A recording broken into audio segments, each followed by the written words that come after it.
Back even when I was like 5 or 6 years old, I've always wanted to be a marine biologist. My uncle was a marine biologist, so I sort of wanted to follow along, and I found that the work that he was doing back at my grandma's house, like working with microscopes and everything, was really interesting. So I actually went to university for a couple years to sort of follow in the same footsteps, but I found that when you're actually a marine biologist, you're sitting behind a computer a lot more than I would like to be, so I started becoming a field technician, and I started with A-Tlegay in 2011 as just a summer student. And from there, I slowly worked my way up and got commercial dive tickets and all these other fun things that allow me to actually go out in the field and conduct surveys and everything else that the biologists need for fish health and fish studies.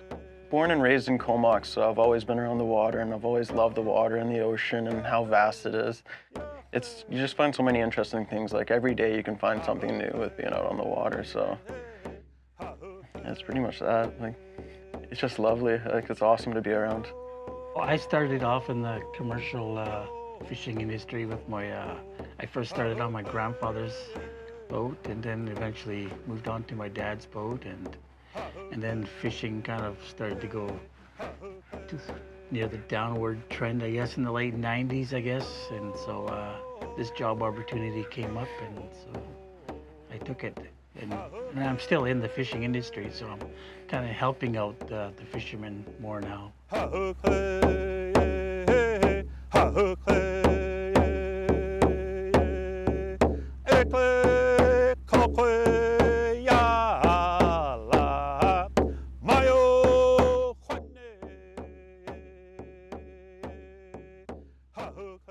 A-Tlegay is, like I said, part of 5 First Nation groups. So we do a lot of stream enumeration stuff, and we also monitor a lot of our First Nations fishermen when we do food fishing in the Straits, and all kinds of other stuff like BC Hydro work and all kinds of surveys that we do. So part of my job is I do a lot of BC Hydro work, so I'll go in there and be the environmental monitor, or do stream enumerations for trout. I'm also a commercial diver, so I'll do a bunch of environmental assessment surveys and up and down the coast. I started the job in 1999, 2000 as a fisheries guardian. So we would patrol our nation's lands and water. We'd monitor a lot of the food fishing that our people do. And now I'm into like stuff like Zach does, like some BC Hydro work and other stock assessments and stuff like that. And stream enumerations. Yeah, about 10, 15 rivers within like Cam River all the way up to Kelsey Bay over to like Phillips Arm, and quite a few watersheds that we do. A stream enumeration is when we actually go into a system, say Eve River up north past Sayward. So we'll go in there and we'll swim sections of river designated by DFO and count every fish to the best that we can. Like some years we'll get 100 fish in a certain section, and within 2 weeks or next year we'll have 100,000.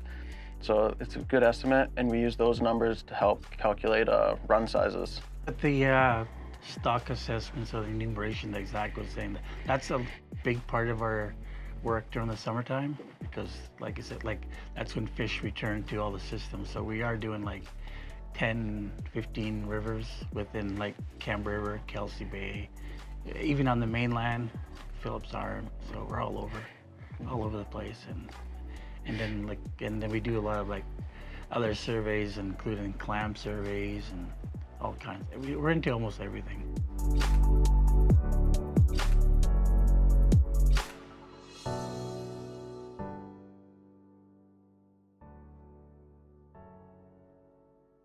We're tagging and counting the coho smolts that are coming down the river right now. Today I think we'll be around 2,000.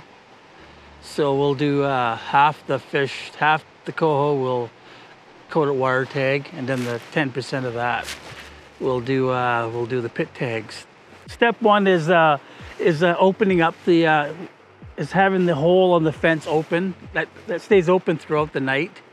And so when we come in the morning, we'll shut the hole off, and then we'll go into the box, and then we'll see what's in there. Like we'll scoop out whatever's in there. Like we usually we don't take everything out because we can't tag everything. We're only tagging 50% of the fish. So if there's 2,000 in there, we'll only take 1,000 out. So we'll scoop 1,000 fish out and bring them inside the cabin here, and then we'll tag like 1,000 CWTs and do 100 pit tags, and then the rest we'll count out. We'll just scoop them and slowly count them out.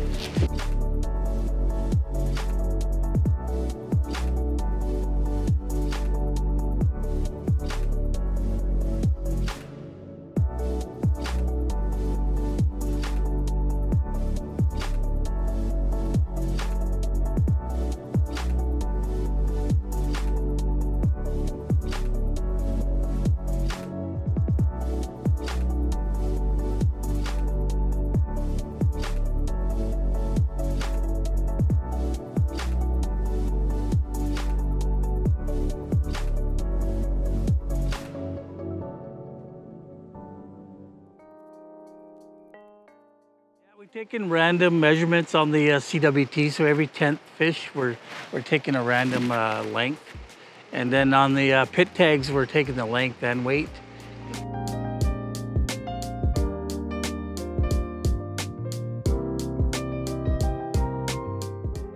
We're taking scale samples from random sizes of the coho.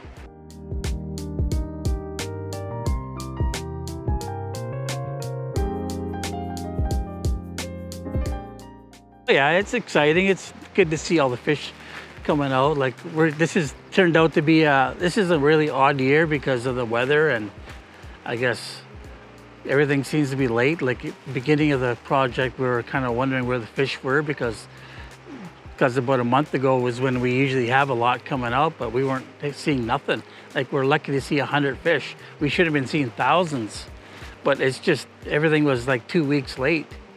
So now, in the last week, we're finally seeing the fish. So it's good to see that there was a good run coming out, rather than seeing only 100 coming out. We're like, where's all the fish? Okay, this is our adult box for the coho when they return in probably October, usually beginning of October, but they've been coming kind of late October.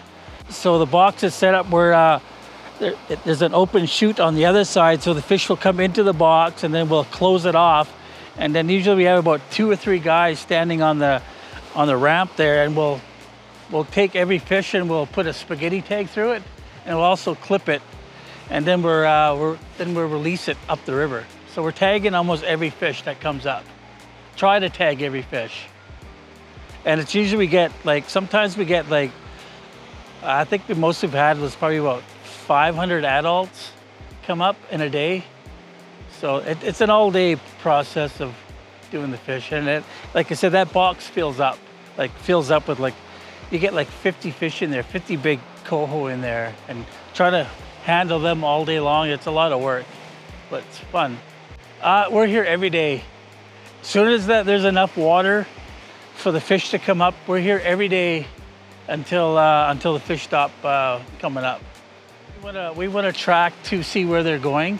We want to, because after the fish have all migrated up and there's no more fish coming up, we'll go up and walk the system, start walking the creeks, and then we'll start finding the tags and seeing where they've been spawning in different areas. Because this Black Creek is huge, because it splits up into like 4 different other creeks. So they go all the way past the inland highway. They'll go up Black Creek, they'll go up another creek, Miller, and then they'll go up this way, that way. They go everywhere, and then we walk every system that comes into Black Creek. We'll walk and start finding the tagged fish that we find a little bit of them. We don't find them all because coho are like they're one of the hardest fish to find in the river because they like to find any little undercut or any bushes and spawn, and they go way up. They're one of the fish that migrate far. They keep going up, up, up. So we do have 2 camera boxes in here also. So because in the winter or in the fall time, the water level comes up pretty good too here.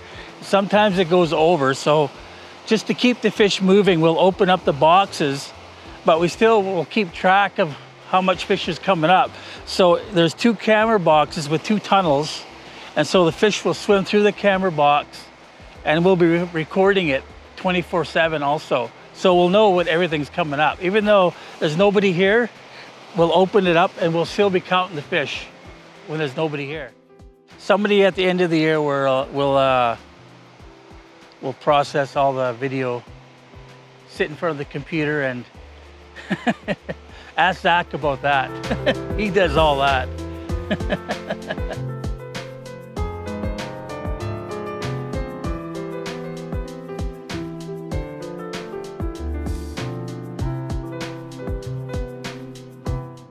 We'll be going up to the top end of Butte Inlet.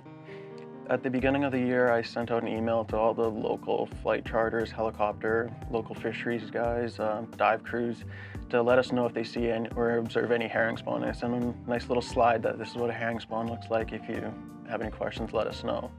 Just last week, we got a report from a flight that saw a herring spawn. So on Monday, we'll go up and investigate it and get the dive crew out there and we'll survey it. So that should be a pretty good day.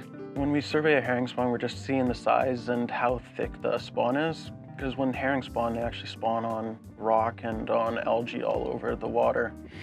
So we'll go down and dive it and swim a transect, it's just a big long line, and we'll take measurements within it and see how thick it is and how promising the spawn was. Herring's a big food source for everything. It's like everything in the food web, it starts small and goes up to the keystone species. So say like we're at the top of the food chain and we'll eat salmon, or salmon eat herring, herring eat plankton and phytoplankton and everything else. So it just starts slow, and if you take one of those species out, it sort of disrupts the whole food web.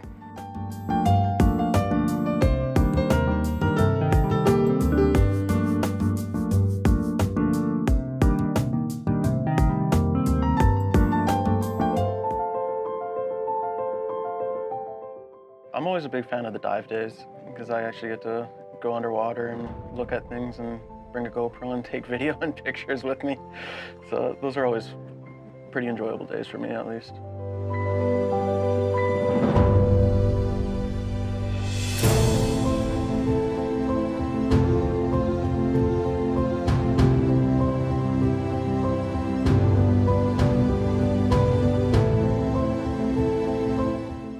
The whole cleanup, it's a joint project between the Tyee Club of BC, which is just across the way, and the Campbell River Salmon Foundation, which is a funding body. I organized it quite a few years when I was with the Tyee Club Board of Directors. Now I focus on the Campbell River Salmon Foundation stuff. But as you can see, it's a community effort.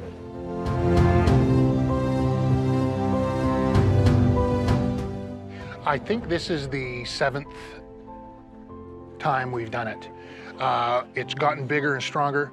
We have had to do without for 2 years because of COVID, but we're back at it now and we're eager.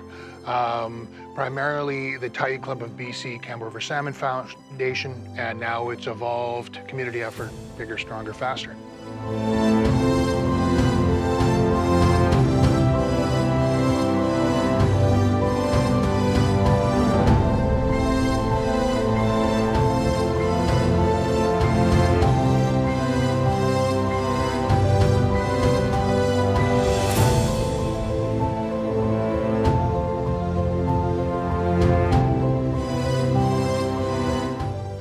It's important because this stuff doesn't belong in the ocean, right? The latest research, there's some nasty stuff in tires. It does bad things for the salmon. Bigger picture, it's garbage. It doesn't belong in the estuary. The estuary is getting nice and clean. It looks great up top, but you go just under the surface and it was a garbage pit to date. I think with what we pulled today will be between 800 and 900 tires out of just our estuary, as well as all the other garbage. And again, they don't belong there. Get them out of there.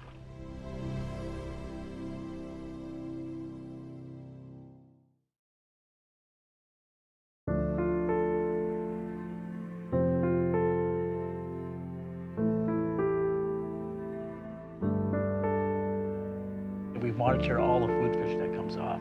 Like we like every member we try to get food fish to. So before, back in the day, like food fishery was the fishermen from a family would go out and get fish for themselves and bring it to them and their family, but we're trying to get fish for all the members in which is part of A-Tlegay.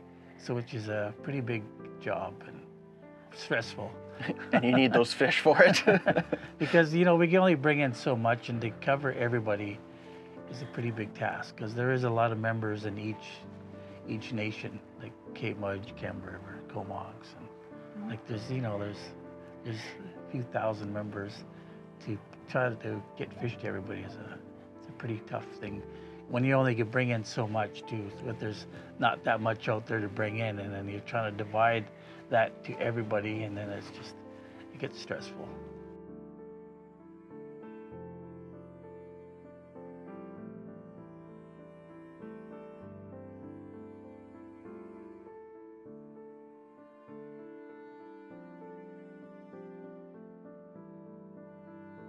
There's not even a fish. There hasn't been a fishery open in a couple of years, so you can't even give the people the food that they rely on for a lot of the time.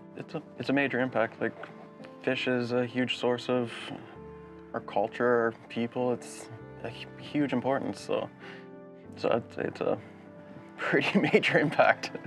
Yeah, it's a tough situation when you can't fish for your own fish, and when it's just outside your own our traditional area, right? So we've been lucky. We have been getting some fish, but we've been buying fish, which is the first thing that I've ever seen, like from up in Alaska, because they've been doing fairly well up there. So we've been actually getting fish from up there just to try to get by here, just to give our nations some fish, right? Because going without, our traditional food it's a big thing when you don't have it for like 3 years, when you're used to having it every year.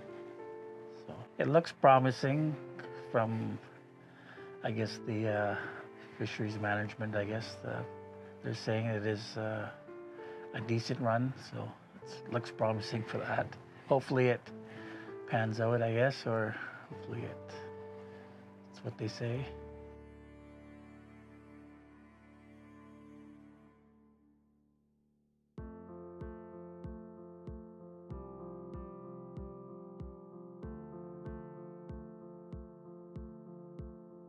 Just kind of on the food fishery part was just monitoring it, but somehow we got into the business of trying to get everybody the fish now. Like, we were just monitoring it. We would just, like, people would bring the fish in and we would just see where it goes. Now people are calling us to get them fish now. Like, it was never part of our job, but we're kind of getting into that. So it's a pretty stressful part of our job.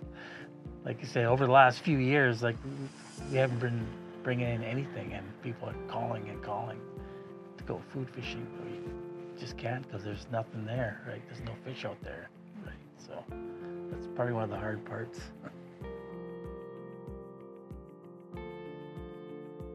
A lot of them come to us also, a lot of nations from the East Coast, because a lot of the fish come through the Johnstone Straits, and they don't have the capability of getting the fish. So with us here being such a good-sized fishing fleet, we got the boats. So a lot of the nations on the East Coast come to here and ask A-Tlegay permission to fish in our waters. They got to ask permission first, because it's within our First Nations land, right? So another nation just can't come in and fish in our area because this is our traditional area. So they ask, and then we'll accept or deny them. But usually they ask, get one of our fishermen that has a boat to catch fish for them.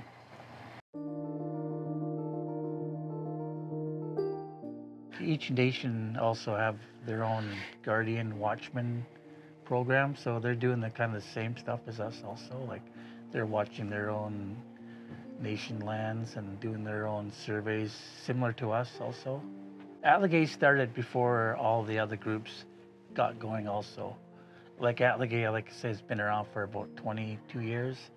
And then the guardians and the watchmen at the different nations have just recently, I guess they've been around a little while, but the Canberra River, the Weewacum just started their watchmen a few years ago, and Comox has been around a few years.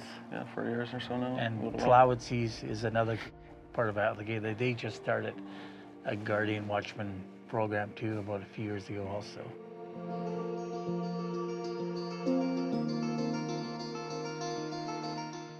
It's a beautiful thing to be living outside on the inside of the coast here. Mm-hmm. Got all kinds of marine life, and like I said, it's just so much to explore. I will probably die on the island, to be honest. Like, I live and breathe near the ocean. It's just part of me. Like, that's all the best way I can describe it. In the future, like if I ever have kids or grandkids, that they can at least enjoy half of what I can right now.